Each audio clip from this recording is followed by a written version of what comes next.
Welcome to the Vermont School Boards Association Online Academy. My name is Laura Soares, and the topic today is Board Superintendent Delegation. School boards themselves do not operate schools. We don't have the time or the expertise. Instead, we hire someone to do that.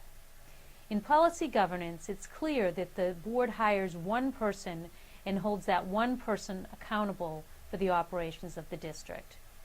That person is typically the superintendent.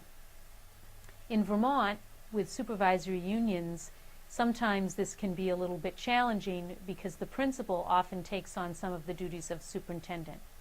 Whether you choose in policy governance to make the principal or the superintendent your chief executive officer, you may only hold one person accountable, and it needs to be very clear who that is. I'm going to use the term superintendent from now on. So when the board hires the superintendent, they delegate to that superintendent to carry out the operations of the school and hold that one person accountable.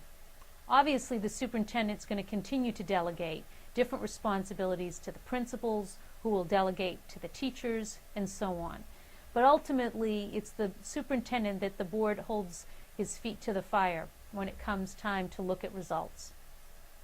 In this policy area, the board makes very clear who it hires, how it holds them accountable, and, critically, how the board's going to evaluate the superintendent.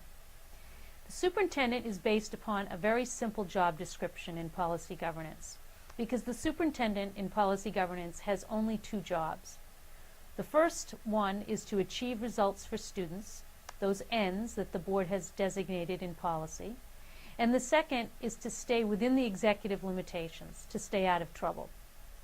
The board monitors these things throughout the year. There's not a one-time evaluation process, but regularly at board meetings, it monitors the various executive limitations, and it then monitors student results, looking for positive trends. And as long as reasonable progress is being made towards those ends, and the superintendent is staying within those limits, the superintendent is successfully evaluated. At one point during the year, that's formally done, but it's an ongoing process. And in this policy area, the board actually sets up the monitoring schedule so that ahead of time, everyone knows what is the format under which the board will monitor the superintendent, what reports are due, what months, and at what frequency.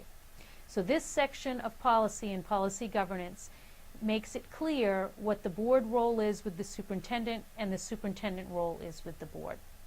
For more information about policy governance, please contact the Vermont School Boards Association. Thank you.